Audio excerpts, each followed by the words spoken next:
to the grave. I had no hope that you would own a rebel to your will. And if you had not loved me first, I would refuse you still. And hallelujah, all I have is Christ. Hallelujah, Jesus is my life.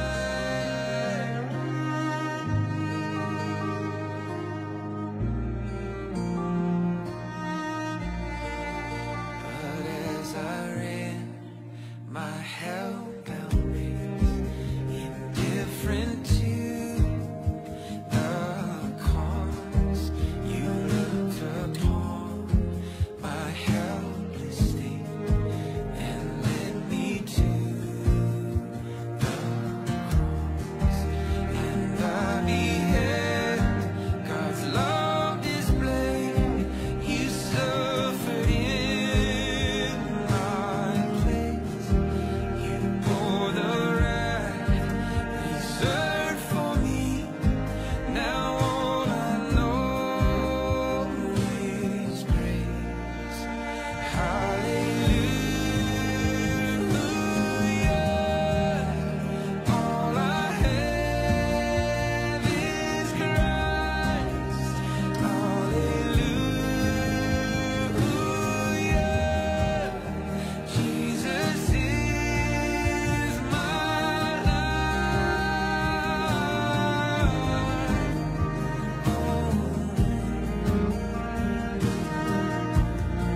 He is my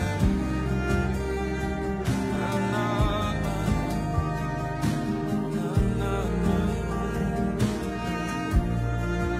Now, Lord, I would be yours alone and live so all might see the strength to follow your commands could never come from me.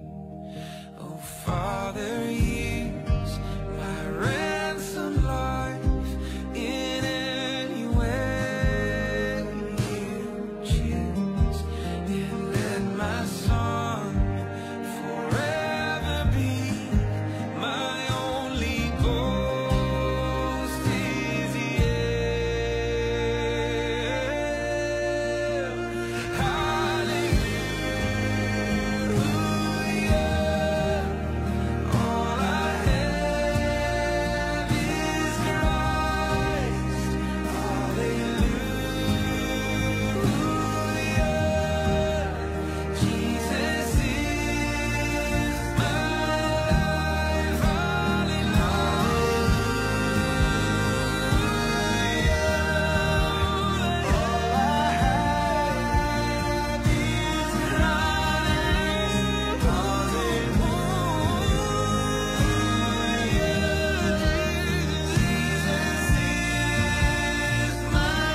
life.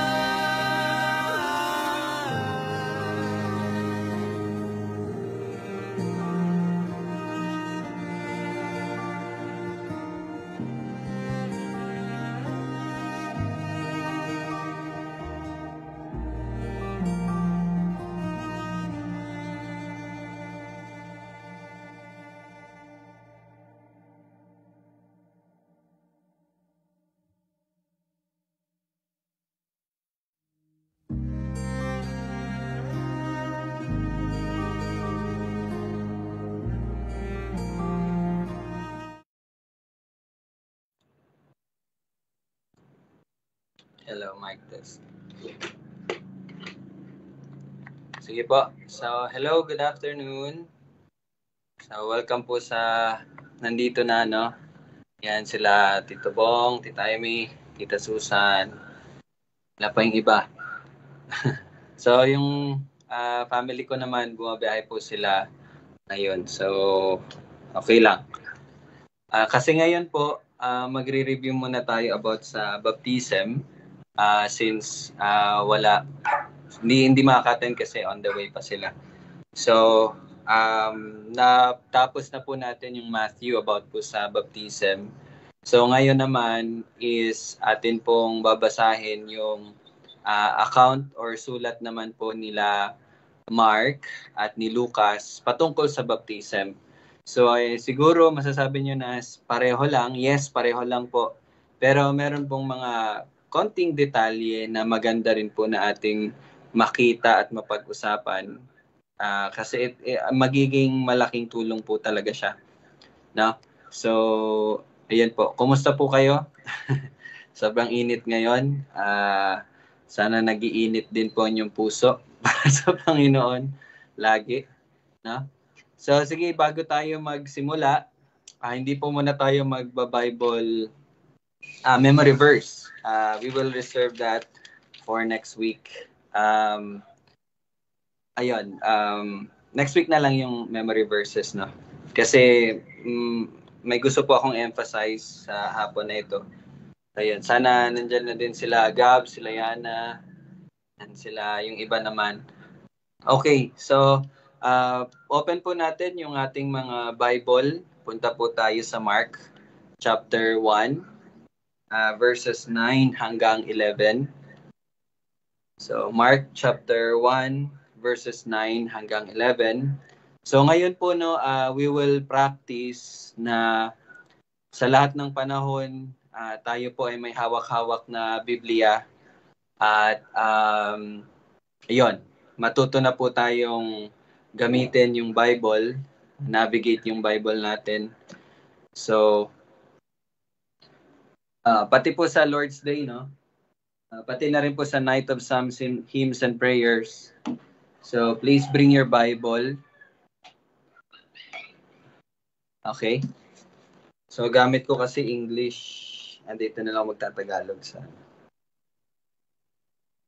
Okay, so basahin natin. Mark chapter 1 verses 9 to 11. So request natin si Ara Joyce, no? Pakibasa po Ate Ara Joyce 9 hanggang 11 ng Mark chapter 1.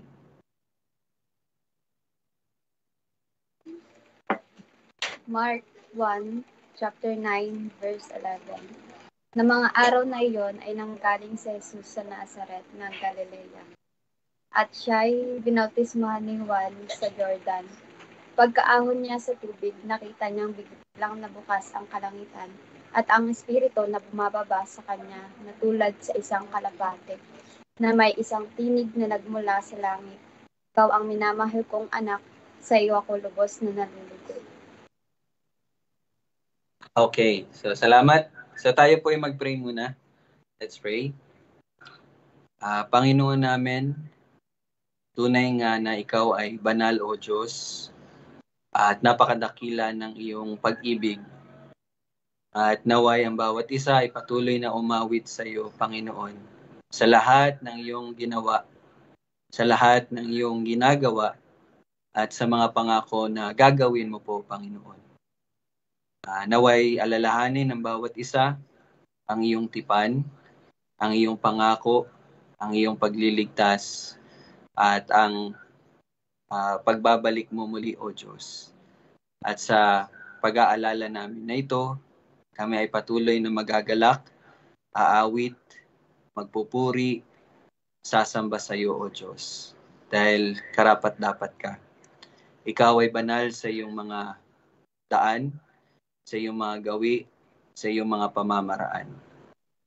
Salamat, Panginoon, sa pagkakataon na kami po ay makapag-aral muli ng iyong salita.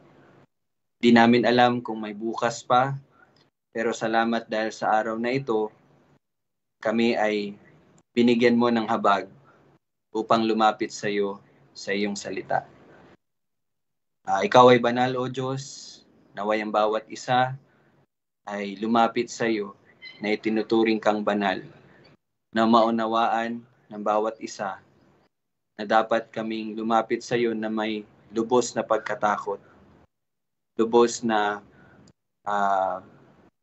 respeto, O Diyos, dahil ikaw ay nasa kalangitan. Panginoon, ikaw lamang ang nagtuturo dahil sa iyo ang tunay na karunungan at ang kaunawaan. Sa banal na Espiritu, kami po ay iyong turuan. At ang aming puso ay bigyan mo ng kababaan na tanggapin at sundin at ipamuhay kung ano man po ang ayon sa iyong kalooban. Dahil ito ang iyong kalooban para sa amin. Salamat, O Diyos. Ikaw ay purihin, ikaw ay pataas. Ito aming panalangin sa pangalan ni Jesus. Amen. Okay, so Mark chapter 1 verses 9 to 11. So medyo kinabahan siguro si Ara Joyce, no? Nabaliktad niya. Chapter 9 verse 11. Okay, chapter 1 verse 9 to 11. Okay lang 'yon. So anyway, ayan na pala si Ate Arsan. So hello. Okay. So itong verse 9 tsaka 11, alam ko po na masasabi niyo po na very similar po ito sa Matthew chapter 1, chapter 3, no? Sa huling verses, mga saan ba nagsisimula? Verse 13 hanggang 17, no? And then sa Luke din, babasahin natin yun mamaya. So, pero focus muna tayo dito sa Mark.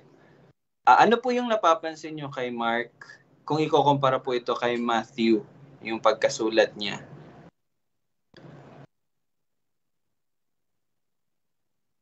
So maganda niyan, kung may kasama kayo, yung isa i-open nyo yung Matthew, yung isa naman mag-open sa Mark. And try nyo po na i-compare. So natanong na to ni Kuya actually. So ano yung meron o wala kay Mark, kay Matthew, na mapapansin nyo po?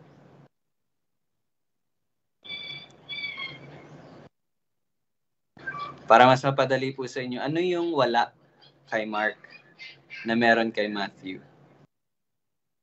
So yung kay Matthew po, nasa chapter 3 na.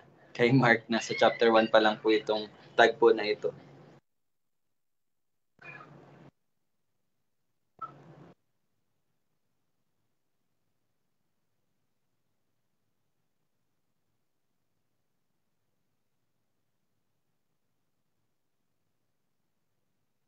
Meron na?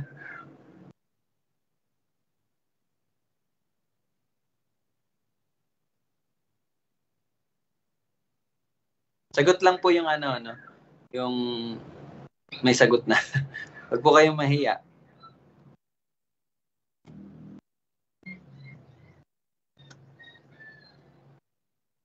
So ano yung wala kay Mark na meron kay Matthew? Sige po, Tito Bong.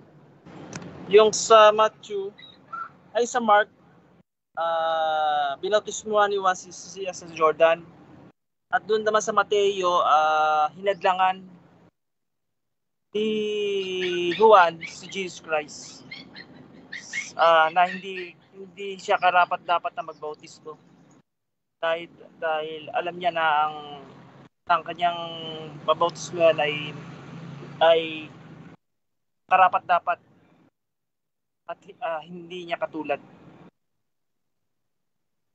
Okay, so yung kay Matthew po, doon natin mababasa yung pagtanggi ni Juan na tagapagbautismo. Dito naman kay Mark, hindi na natin yung nakita, no? So yes, actually yun po yung difference niya. Yun yung kaibahan niya. So hindi na natin nakita yung pagtanggi, but dito nyo makita kay Mark, diniretso niya agad na sabihin na yan, verse 9. Nanggaling si Jesus sa Nazareth, siya pumunta sa Jordan upang bautismo ni Juan, and then pagkatapos nun sa verse 10, ayun na, sinabi niya na, pagkahon niya sa tubig, nakita niya biglang nabuksan ng kalangitan. So itong sinabi dito, makikita po natin yan sa Matthew, even kay Lucas, at yan din po ay babanggitin din ni Juan, no? So kung matatandaan niyo po dito sa Mark, yung purpose po ng pagsusulat ni Mark dito is, or yung kalagayan po ng pagsulat ni Mark neto is, di ba, under persecution po ang mga mananampalataya. And marami na po yung parang nanghihina ang kalooban and dahil nga sa pag-uusig. And so the purpose ng pagsusulat po ni Mark nitong gospel is para paalalahanan lalo na po yung mga hentil na mga mananampalataya na si Jesus nga ang Mesaya. Okay, na si Jesus nga ang Kristo, na si Jesus nga ang tagapagligtas. At kumbaga ito ay nagsiserve as pagpapalakas sa kanila, encouragement kumbaga.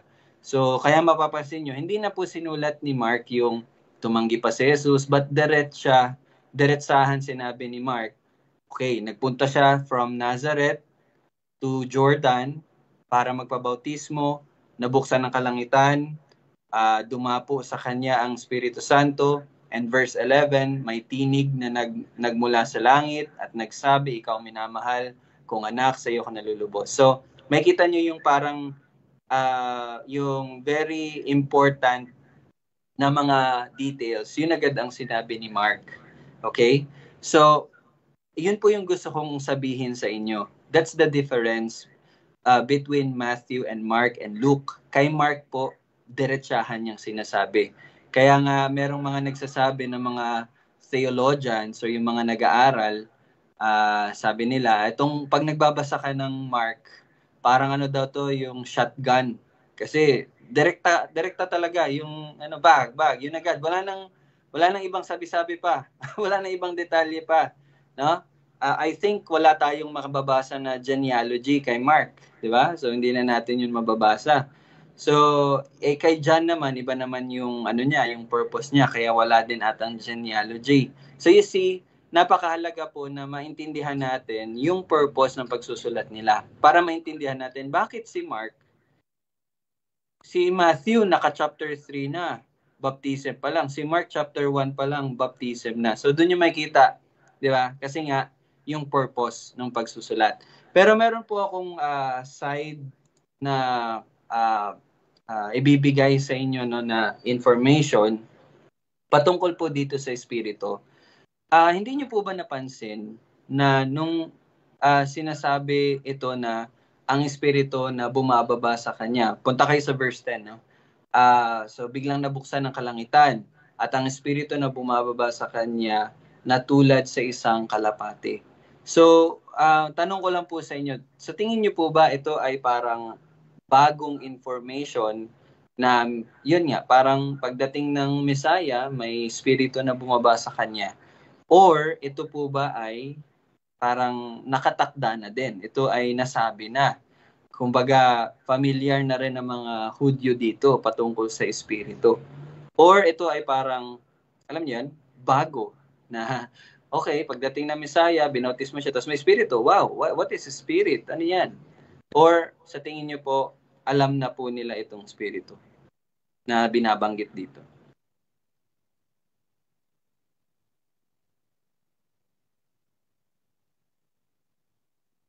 So ganito po ako magtanong sa inyo kasi recently, yun nga po, nagba-Bible reading ako and yes, okay lang Ate Rashan. And kumbaga nakikita ko doon kasi talaga yung connection ng Old Testament tsaka New Testament. And yun ang napakalagang makita nyo din na the Old Testament ay ang pagsasakatuparan po ng Old Testament. Okay? So, ito po, if you really want to know Christ, kung gusto niyo po talagang makilala ang Panginoon, do Bible reading. Magbasa po kayo. Basahin nyo. Huwag po kayong magsayang ng oras. Magbasa kayo ng Biblia. And so you will see the connection. Okay? So, kaya yun po yung tanong ko sa inyo.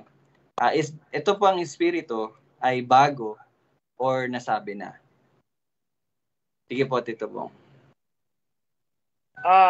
Ito ay nasabi na sa Old Testament at ito ay ipapakita ng ang pangyayaring 'yon ay nagiging simbolo ng ng ministeryo ng Diyos, kapangyarihan. At ito po ay makikita natin sa Isaiah 61:1. babasahin ko po. Sinasabi na ang Espiritu ng Panginoon Diyos ay sumasa akin sapagkat tinirang ako ng Panginoon upang ipangaral ang mabuting balita sa inaapi. Kanyang sinugo ako upang magpagaling ng mga bagbag ng puso, upang magpahayag ng kalayaan sa mga bihag at buksan ng bilangguan sa mga bilanggo. Amen. Thank you po, Tito Bong. So you see the beauty of the Word of God. Yun po yung gusto ko ipakita sa inyo. Yung kagandahan po ng salita ng Panginoon. Ito pong sinasabi ni Mark or yung nangyari po sa tagpo na binautisman si ang Panginoong Jesus. Yung pagdapo po ng Espiritu Santo, it's not something new. Hindi po yun bago. But all over the Old Testament, mababasa natin yun. Gaya ng binanggit po ni Tito Bong, Isaiah 61. Doon yung makikita, di ba, na yung mga gagawin ng Kristo or ng Messiah. And then, bago nun, sinabi doon, ang Espiritu ng Panginoong Diyos ay sumasa akin. Okay? And meron din po akong additional. Actually, mostly makikita nyo po sa Isaiah. Sa Isaiah, napakadami. If okay lang po sa inyo, open nyo po yung Isaiah chapter 11, verse 1. Maybe 1, 2, and 3 babasahin natin.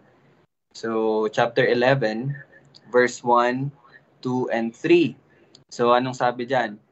Isaiah chapter 11, verse 1. May usbong na lalabas mula sa tuod ni Jess. Diba si Jesse or Jess, no? Ito po ay ang ama ni... Sino po si Jesse? Sino si Jess? Si Jess. Ama ni Ryle yan, ama ni Ryle. Ama din ni Bong. Jose, ba po ba? Jess din po ba? Jesse. Daddy mo. Daddy mo yan. Jess. Tatay yan ni Ryle, tsaka ni Jello, tsaka ni Siren. Okay. Sino po nakakatanda? Sino si Jess? Or Jessie? Sa genealogy, di ba? Nabasa na natin yan. Gab. Sino si Jessie, Gab? Team Rocket. Okay, si Jesse po ang tatay ni David. Di ba? Tatay ni David. So, yan po. I-share ko lang po sa inyo. Again, nagba-Bible reading ako. Mas nagigets ko na po yung story kasi nga po nababasa na. So, napakaganda talaga. Kaya ulit-ulitin ko po yan sabihin sa inyo somehow para po sana may ma-encourage sa inyo at magsimula na rin po sa Bible reading. So anyway, sabi dyan sa verse 1 ng chapter 11, may usbong na lalabas mula sa tuod ni Jesse at sisibol ang isang sanga mula sa kanya mga ugat. So ito po ay patungkol sa Messiah. Okay? Na magbumula sa house ni David. Ayan na, 'di ba? So verse 2, at ang Espiritu ng Panginoon. So tingnan niyo, nabanggit muli yung Espiritu. At ang Espiritu ng Panginoon ay sasa kanya. You see? Sasa kanya ang diwa ng karunungan at ng unawa, ang diwa ng payo at ng kapangyarihan, ang diwa ng kaalaman at ng takot sa Panginoon. And verse 3, at ang kanyang kalulugdan ay ang takot sa Panginoon. Hindi siya hatol ng ayon sa nakikita ng kanyang mga mata, ni magpapasyama ng ayon sa naririnig ng kanyang mga tainga. So, ito, ngayon ko lang po nabasa yung verse 3. Pero nung pagbabasa ko po nito, naalala ko yung kung ano yung laging sinasabi ng Panginoong Jesus. Di ba kung mababasa niyo po sa 4 gospel accounts, anong laging sinasabi ng Panginoong Jesus? Hindi ako nagsasalita na nagmumula sa akin.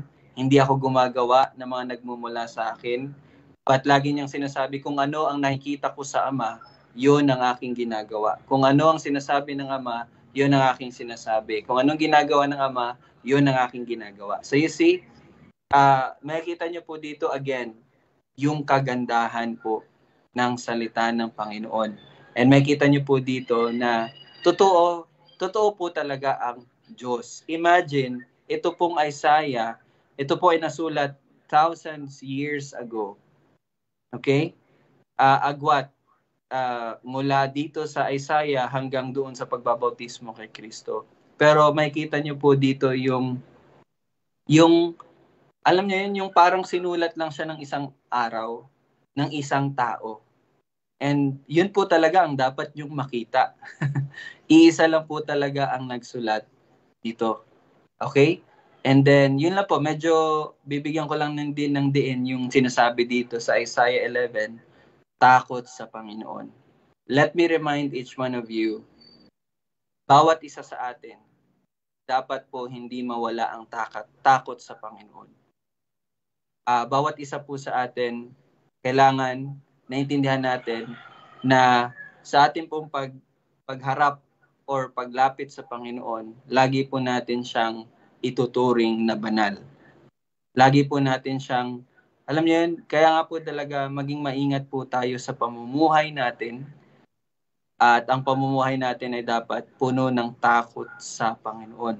Hindi po to takot na paparusahan, pero takot kasi naunawaan at nakikilala na natin ang tunay na Diyos, na siya ay banal.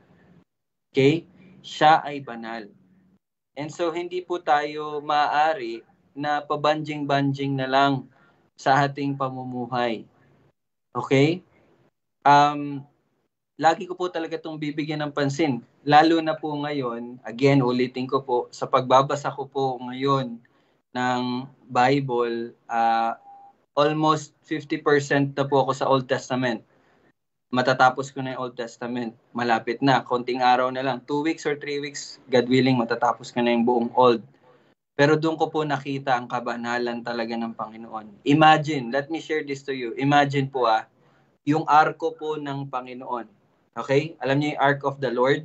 Yung parang, ano po kasi siya, yung parang ginawa siya na, hindi ko ma-describe sa inyo, pero arko ba? Tapos nakalagay po doon yung staff ni Moses, nakalagay po doon yung mana, yung bread na kinain po ng mga Israelita nung ang mga Israelita po ay paikot-ikot sa ilang for 40 years. So, doon po nakalagay. Imagine, na nakapatong po siya no sa karwahe ba or karton, parang ganon. And then natumba po yung kalabaw ba yan or basta ox, natumba.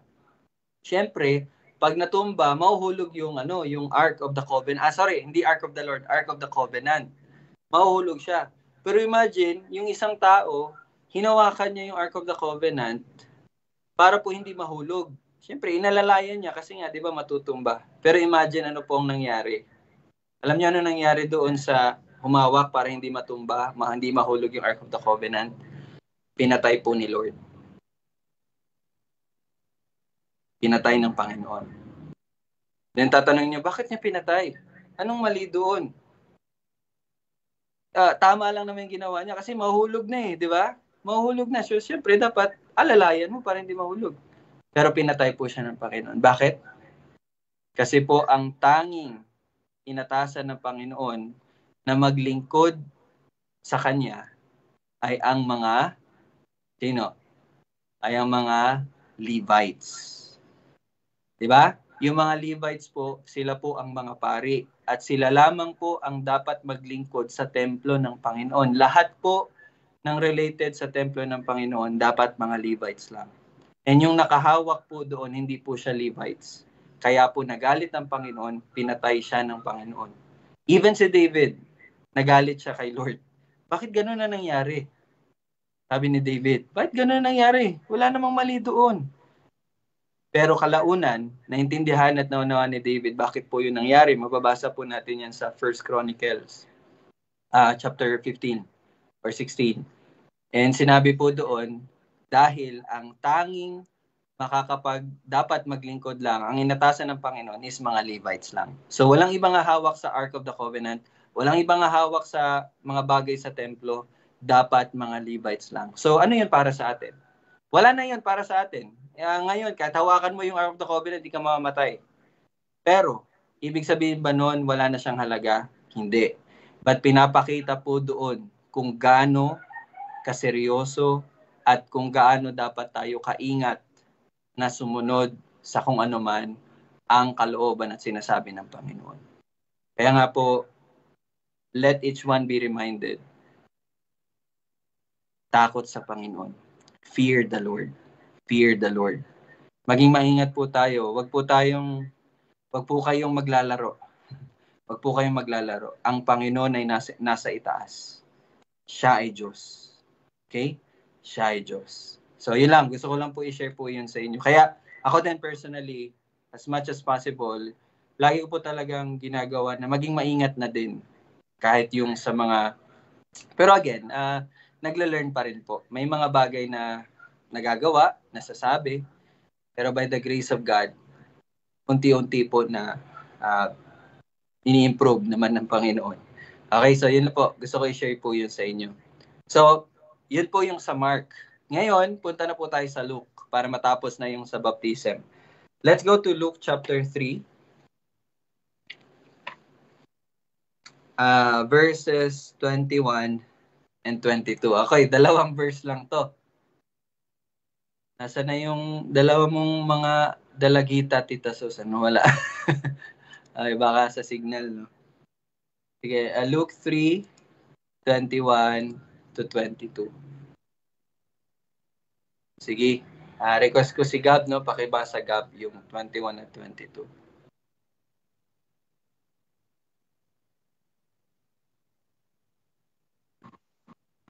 Nang mabautismo ng buong bayan at nang mabautismo din si Jesus at siya'y nananalangin, ang langit ay nabuksan at mababa sa kanya ang Espiritu Santo na may anyong katawan na tulad na isang kalapati. May isang tinig na nagmula sa langit, ikaw ang pinakamamahal kong anak, sa iyo ako lubos na naluluboy. Okay, so ngayon, dito niyo po makikita si Lucas.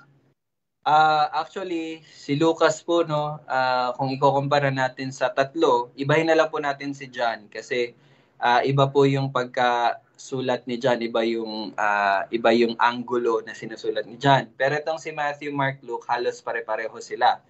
So, hello po Tita Che. So, nasa Luke po tayo, Tita Che. Luke 3, 22 tsaka 21 tsaka 22. So, okay, balik natin. Luke 3:21 to 22. So, kung mapapansin niyo po, kay Lucas, 'di ba, ang dami-daming information nating mababasa, 'di ba? Sa chapter 1 tsaka chapter 2 nabasa natin yung mga information tulad ng kay John the Baptist, no, yung nangyari sa bago ipanganak si John the Baptist. Nabasa din natin doon yung nangyari ng ipresenta na po ang Panginoong Yesus sa templo, 'di ba? Doon nila nakita si Simeon at saka sinong isa? Si Ana. Ana ba 'yon? Yung matanda. Tatandaan niyo po ba 'yon? Okay, tapos doon din po natin nabasa yung 8 years old or ilang taon ng Panginoong Hesus noon, tapos nagpaiwan siya kasi nandun siya sa templo, 'di ba? Doon din natin nabasa nung 12 years old. Okay, and then doon din natin nabasa yung ginagawa ng Panginoong Hesus nung bata pa siya, na lagi siyang pupunta sa templo. So you see, kay Lucas, ang daming information natin pong nakita.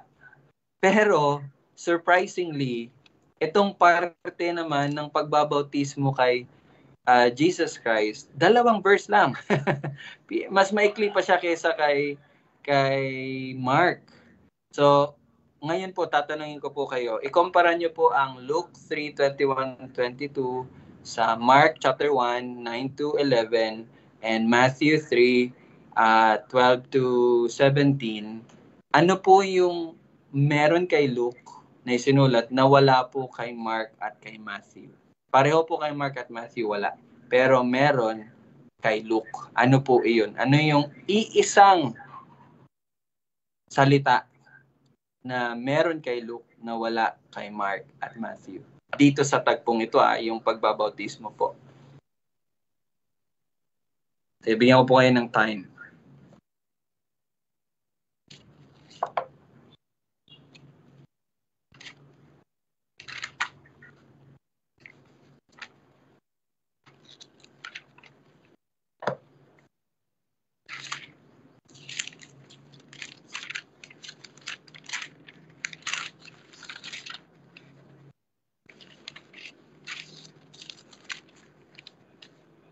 13 to 17 ngayon kay Matthew.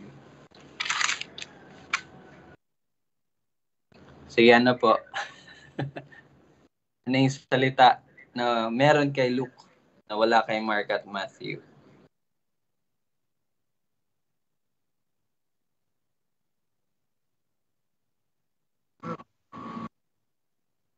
Sige, may sagot ata sila, Gab. Ano po, may anyong katawan. Tsaka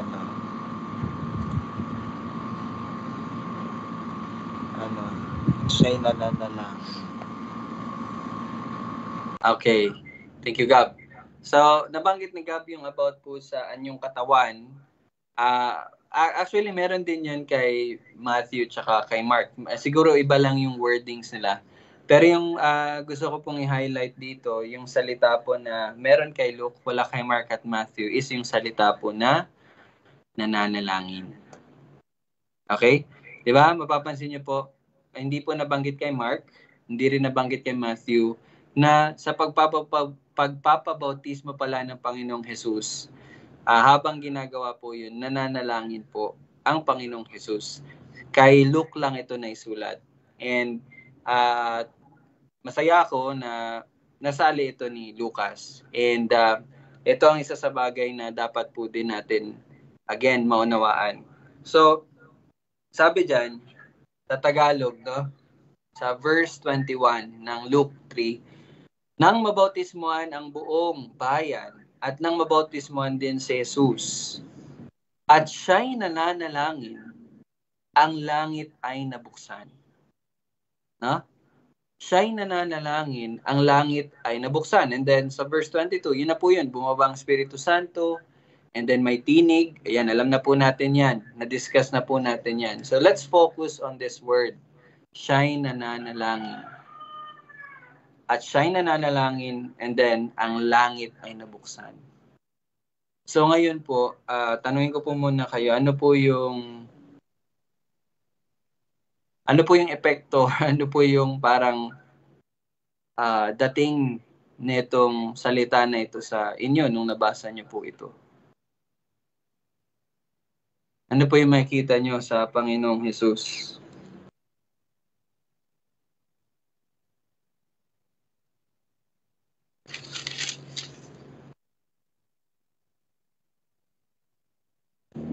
Luke 3:21.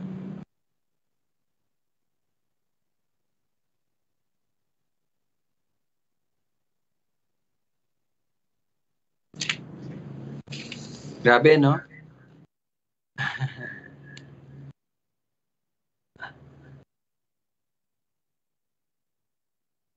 Nananalangin siya. Noong ibabaptize siya, no, nananalangin siya. Sige, basahin po natin yung open nyo po yung kay Luke muna, no? Saan ba yan? Sige, let's open Luke chapter 5. Next chapter lang. Hindi. Luke chapter 5. Verse 16. Tingnan niyo po yung 5. Chapter 5, verse 16.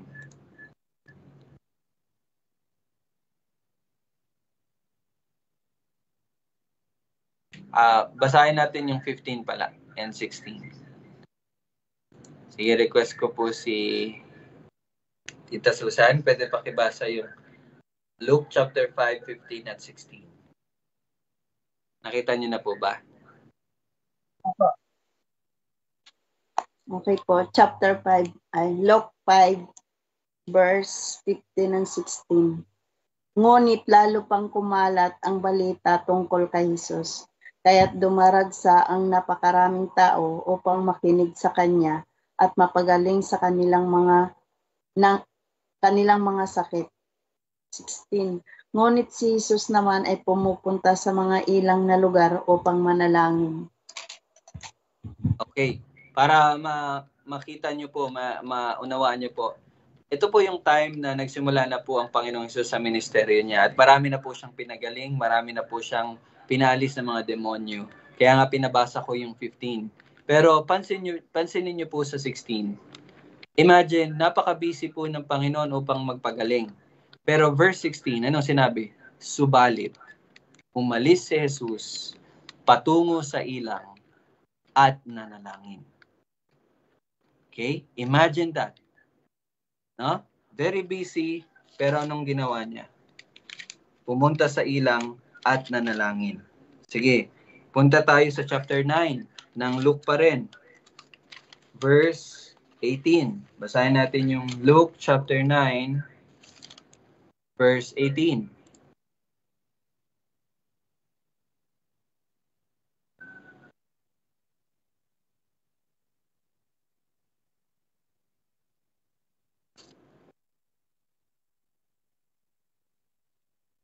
Okay. Sama na lang natin yung 17. 9, 17 at 18. Sige, request ko po si Tita Amy, no? Yung Luke 9, 17 at 18. Luke 9, 17, 18. Silang lahat ay kumain at nabusog at pinulot nila ang lahat ng natira 12 kaing na mga pinagpuputol-putol. Minsan nang si Jesus ay nananalangin mag-isa, ang mga alagad ay kasama niya at tinanong niya sila, ano ang sinasabi ng karamihan kung sino ako? Hanggang 19. Okay na po, 18 lang. Ay, 18. Okay. So, tingnan niyo po ano yung sitwasyon dito. Sa 17, ito po yung time na may, I think, pinakain po ang Panginoong Jesus ng 5,000. Mula lang po sa, hindi ko po alam, nakalimutan ko exact, 7 fishes ata, or 2 isda, tsaka 7 loaf of bread ata, or baliktad. Pero yun po yung konteksto dito, no? 5,000, pero may sobra pa. Kaya diba pinabasa ko yung 17.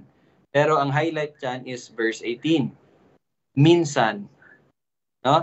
Again, makita nyo dito, ang Panginoong Jesus busy siya sa ministeryo na ginagawa niya. Pero minsan, nang si Jesus ay nanalangin mag-isa, ang mga alagad ay kasama niya, tinanong niya sila. So, ayan, kumbaga, na-interrupt siya kasi nga pumunta yung mga alagad sa kanya. Pero take note, nanalangin ng Panginoong Jesus. At kung babasahin natin yung verse 28, same chapter 9, verse 28.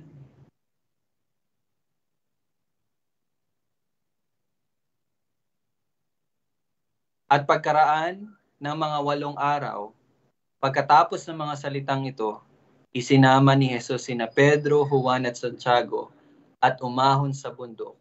Upang ano pong gawin? Upang manalangin. Okay? Upang manalangin. At kung isasalin natin yung 29, samantalang siya'y nananalangin ng Panginoong Jesus, ang anyo ng kanyang mukha ay nagbago at ang kanyang damit ay naging nakasisilaw na puti. So, ano po nangyari dito? Ito po yung tinatawag natin na transfiguration. Ito po yung time na nakita ni, sino kasama niya? Verse 28, Pedro, Juan at Santiago. Ano nakita nila? Ang kaluwalhatian ng Panginoon. You see? Pero ano po yung highlight natin dito? Ang Panginoong Jesus ay nananalangin. Okay? Punta, balik tayo, atras tayo konti. Punta tayo sa chapter 6. Chapter 6.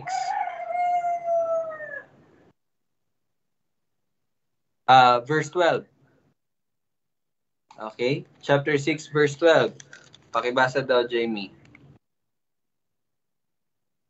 Luke chapter 6 verse 12. Nang mga araw na iyon, siya ay nagtungo sa bundok upang manalangin at ginugol ang buong magdamag sa pananalangin sa Diyos.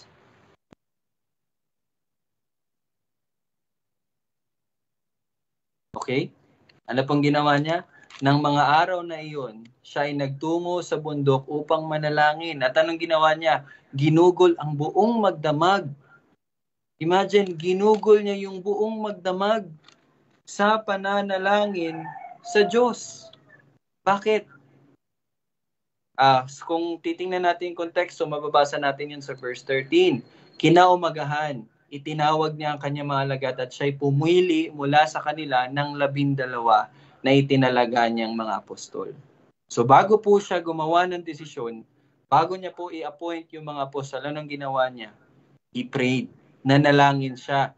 Hindi lang po 5 minutes, hindi lang 15 minutes, hindi lang 13 minutes, but magdamag. Buong magdamag nanalangin siya sa Diyos. Why? Kasi kung titingnan natin ang konteksto, ang pagpili po ng apostol ay hindi po isang maliit na bagay. Alam natin na ang 12 apostles, sila po ang gagamitin ng Panginoon sa panganganak or pagtatatag po ng iglesia. And so, ito po ay napakahalagang tagpo.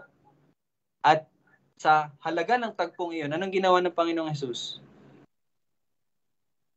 Nag-Facebook? Social media? Tulog? No. Ang Panginoon ay nanalangin. Buong magdamag. Okay, punta tayo sa Matthew 14. Matthew 14 po. Balik tayo kay Matthew. Okay? Yan, para masanay po tayo ng next time, memorize nyo na po yung Bible nyo. Madali nyo na lang po mahanap yan. Matthew 14. Verse, ano yung sinabi ko? Verse 28 ba?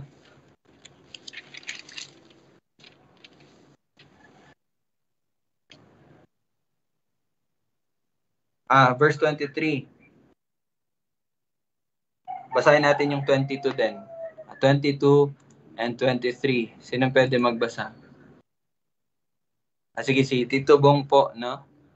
Matthew 14, 22 to 23. Matthew 14, 22 to 23. Pagkatapos ay pinasakay niya kaagad ang kanyang mga alagad sa bangka at pinauna niya sa kabilang ibayo habang pinapauwi niya ang maraming tao. Pagkatapos niyang pauwi na ang maraming tao ay umakyat siyang mag-isa sa bundok upang manalangin. Pagsapit ng gabi, siya'y naroong nag-iisa. Okay. So ano po yung konteksto nito? Again, marami po ang sumusunod sa Panginoong Hesus. Bakit? Kasi nga, nagpapagaling siya, gumagawa siya ng mga kababalaghan. So marami po ang na-amaze sa kanya. Maraming gusto magpagaling sa kanya. Pero anong ginawa niya po? No? Nung pauwi, pagkatapos niyang pauwi ng maraming tao, tulog na ba siya? Nagpahinga na ba siya? Tayo, di ba, pagkatapos ng Bible study, anong ginagawa natin? Pagkatapos po ng NPHP, anong ginagawa natin? Pagkatapos ng Lord's Day Worship Service, ano pong ginagawa natin? Di ba? Tayo, iniisip natin, tapos na. Nakakinig na ako ng salita ng Panginoon. Pwede ko nang gawin yung mga bagay na gagawin ko. Pero dito, makita niyo po, after gawin ng Panginoong Hesus ang pagpapagaling, pagtuturo, pinauwi na yung maraming tao. Ibig sabihin, gabi na to. Di ba? Umakyat siyang mag-isa sa bundok upang mag-Facebook. Hindi. Upang manalangin. Upang manalangin.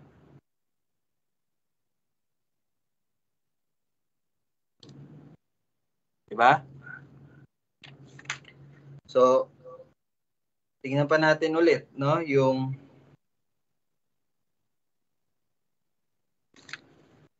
Mark 6. Punta tayo sa Mark 6. Okay, okay na po pala. Wag na po. Kasi same situation lang. Yung itong situation pa rin po. Yes, siya nanalangin po to pray. No? So, ano po yung kayo po, nung tanongin ko lang po kayo, nung binasa natin yung napakaraming tagpo po na pagpapakita na pagkatapos po na gawin ng Panginoon ng ministeryo, siya nananalangin.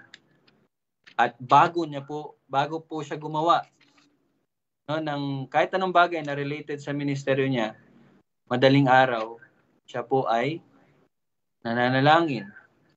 Actually, meron pong popular din na dito no? Kay Mark. Early in the morning, he slipped away and prayed. Nakalimutan ko lang po yung verse. Ano ba yun?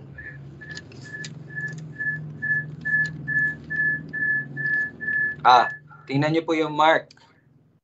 Mark chapter 1 verse 35. Last na to, no? Mark 1:35.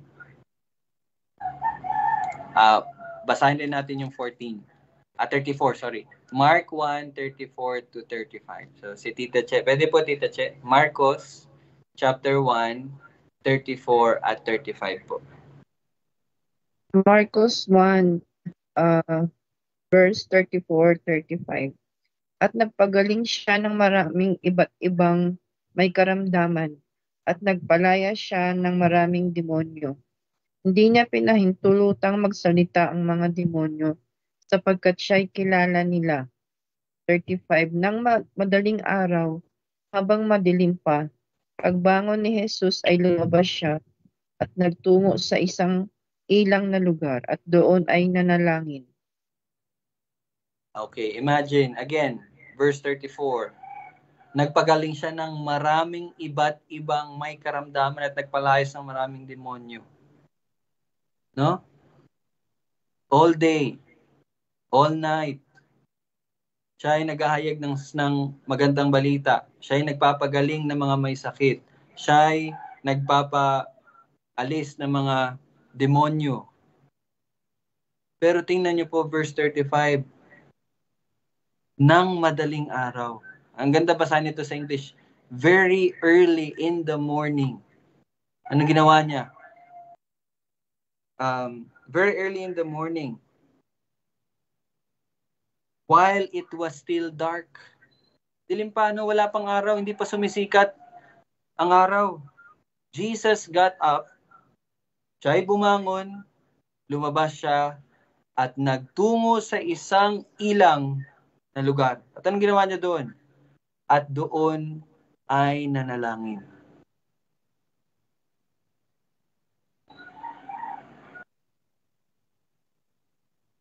Kayo po, ano pong ginagawa niyo very early in the morning?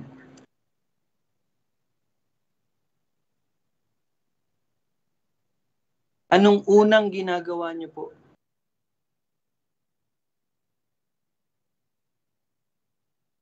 Anong unang ginagawa natin?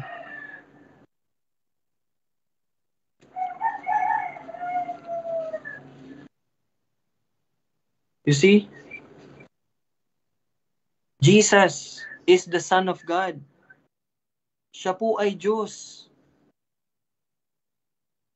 Pero ang pagiging Diyos niya ay hindi nangangahulugan na hindi niya kailangan ng Ama at ang Espiritu Santo. Pero dito niyo makikita yung dependence niya sa Diyos Ama. Na bago pa man siya magsimula at pagkatapos ng lahat ng ginagawa niya, anong ginagawa niya? Siya'y nananalangin. Bakit po? Kasi kilala niya ang Ama. Kilala niya ang Ama. At kung matatandaan niyo po, di ba, yung atin pong napag-usapan sa Acts, chapter 3. Ano po ang isang tanda ng isang mga pagsasalo-salo or pagtitipon-tipon na sila ay kabilang sa tunay na iglesia? Ano natatandaan niyo? Sila po ay praying church. Di ba? Natandaan niyo po anong ginawa ng mga pinaka-unang converts? Ilan po yun? Ilan po yung pinakaunang na-convert? Nung pagkatapos po maghayag na magandang balita si Pedro. Ilan yun? 3,000. At anong ginawa nila? Umuwi ba sila? Hindi. Nanatili sila, magkasama sila araw-araw. Diba? Natatandaan, nanatili sila sa mga katuruan ng apostol sa pagpuputol-putol ng tinapay at pananalangin. You see? Ang isang tanda ng tunay na mga binuhay at isang tanda na ang church na yan ay kabilang sa tunay na iglesia ay sila po ay praying church, nananalangin sila.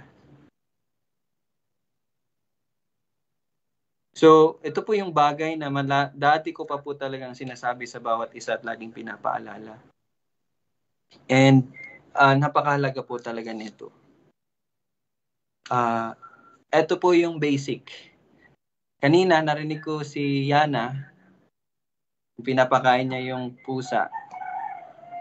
Alam niyo yung concern sa pusa na, uy, kailangan niya kumain. Pinakain niya yan. Well, again, wala pong mali doon. Pero, doon ko lang din nakita ba, no, na alam natin yung mga bagay na kailangan. Tulad nun, sa pusa, sa aso. Alam natin kailangan nila kumain. Alam natin kailangan nilang lumabas every hapon, umaga, maglakad. Alam natin, tayo din. Alam natin na kailangan natin kumain 3 times a day. Pero I'm praying po talaga sa bawat isa sa atin that makita natin ano talaga yung pinakakailangan natin. And yan po ay ang salita ng Panginoon at ang pananalangin sa Kanya. Sana yun po ang makita nyo na yes, need nyo gawin yan. Kung gaano kayo ka-concern sa mga hayop, sana concern din kayo sa mga sarili nyo.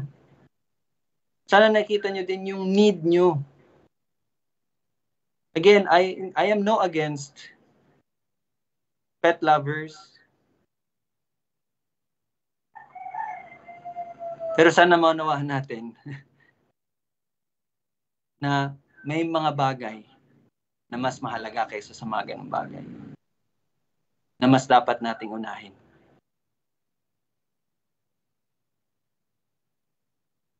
Kanina po, nagsorry ako kay Lord kasi pag-alis po ng parents ko kanina, hindi na ako nakatulog.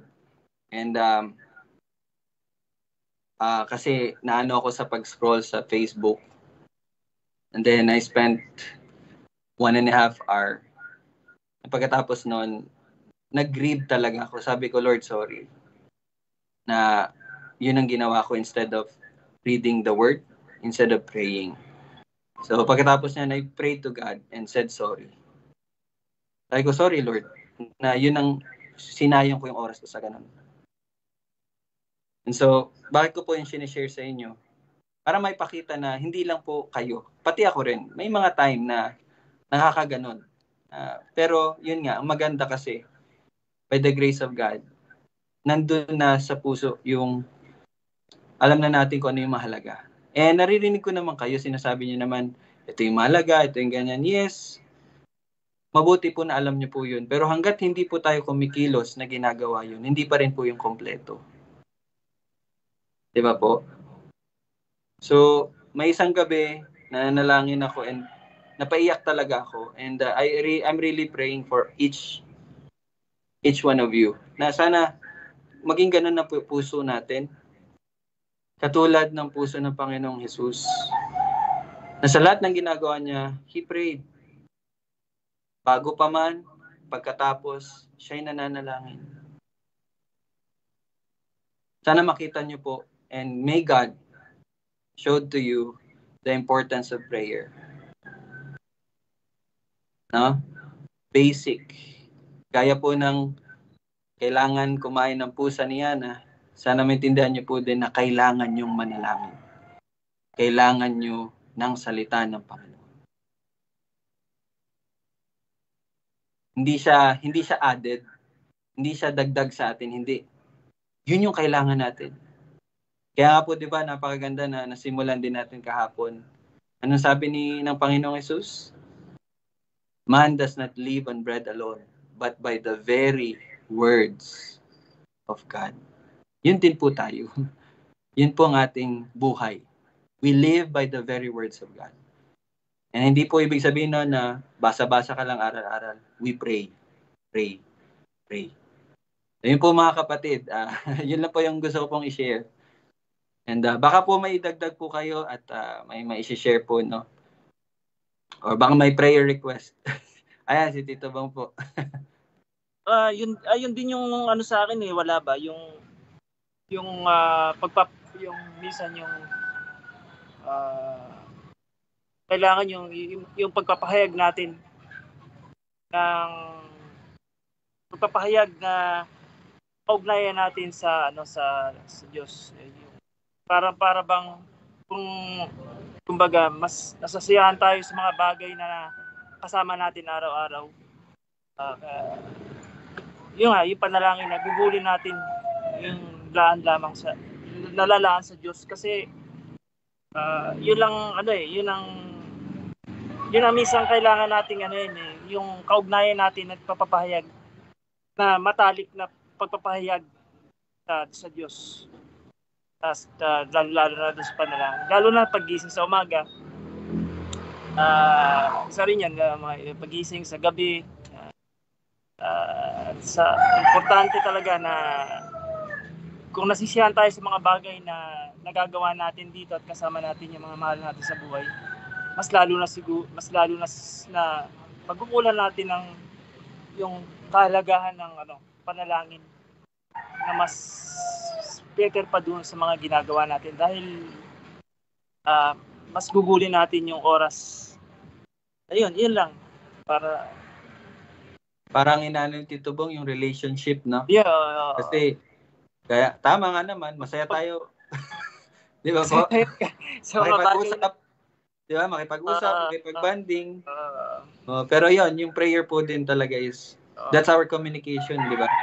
Sa Ama, sa ating nag-iisa. yung pagpapahayag ng pagiging matalik na kaugnayan mo sa Diyos sa araw-araw. Yun naman talaga Yun ang yun ang medyo kailangan nating gawin na araw-araw. Nawa. Amen. Praise God. Kaya nga po, 'di ba? Kaya talaga maganda yung magtulungan, paalalahanan. Ayun, kaya po sa mga Bible reading niyo po, ayun, pray po kayo together sa family para ma-develop po. Kasi ako actually hindi pa naman ako ganun ka lagi, pero by the grace of God, bawat napapaalalahanan. So, nakaka-utter naman ako ng prayer. So, yun din po, disiplina tsaka talaga, practice, pagsasanay. Always pray. Yun po. Yung iba po, baka may gusto pong i-share or sabihin. Okay na po tayo doon. Yung Bible reading niya po, okay lang po. Kasi sa family ko naman, ayun, hindi rin sila nakapag-Bible reading. Sa amin kasi kasi may iba kaming minsan may ginagawa. Ang ginawa namin ngayon, individual. Naging individual kami kung tapusin mo yung sa'yo, tapusin ko sa magbasa ganun.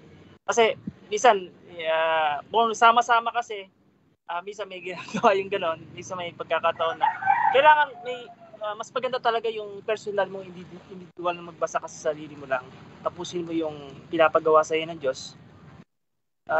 Siguro mas para sa akin yun ang ginagawa namin ngayon. Hindi katulad ng mga nakaraan, medyo na-relate kami. Na-relate ngayon. Pero ngayon talaga yun yung individual naming kanya-kanyang pagbabasa ng salita ng Diyos. Sige, si Tita Susan, para may... Ganun din kami ni Ara Joy. Kanya-kanya lang kami, nasa Exodus 18 na ako. Advance na. Oo. Okay, sige po. So yun nga, pwede naman po, kumbaga kung may mga schedule yung iba, individual muna. Pero kung may chance na kayo pare-pareho, maganda rin po na para spend time sa prayer. So, yun din. Ako po, hindi po ako sumasabay sa family ko. Kaya nga nauna na din po ako. Pero yun, ang desire ko lang naman para din ma-develop yung family time, yung family prayer. Pero kung busy, individual muna.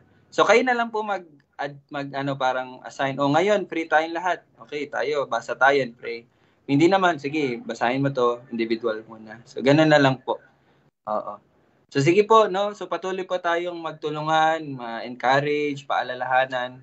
So ito, maganda yung salita ng Panginoon, reminded us sa pananalangin. Ayan, si Tita Chi naman, sumasabay lang din kala Daddy.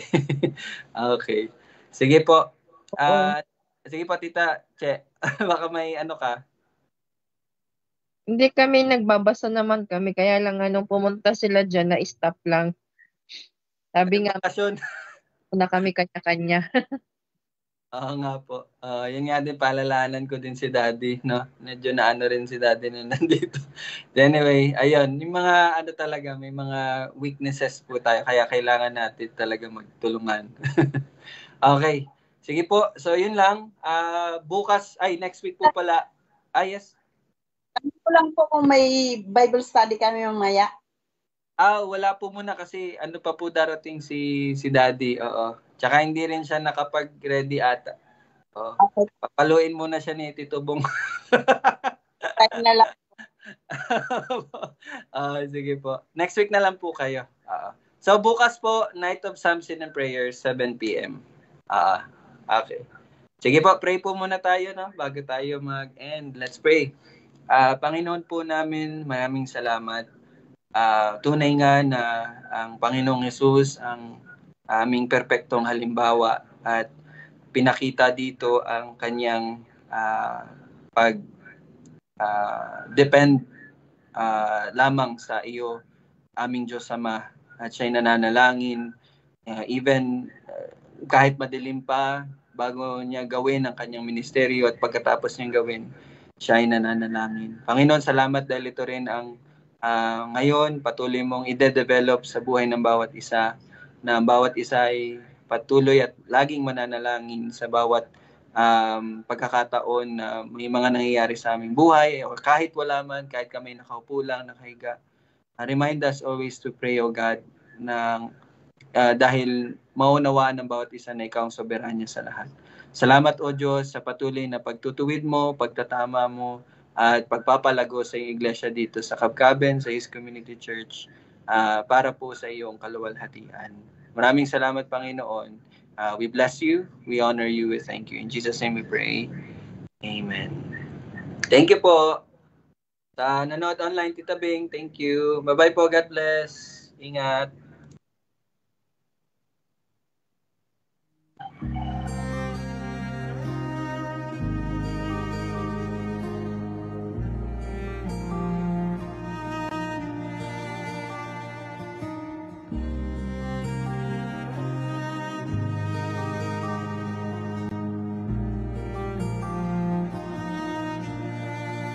I once was lost in darkest night, yet thought I knew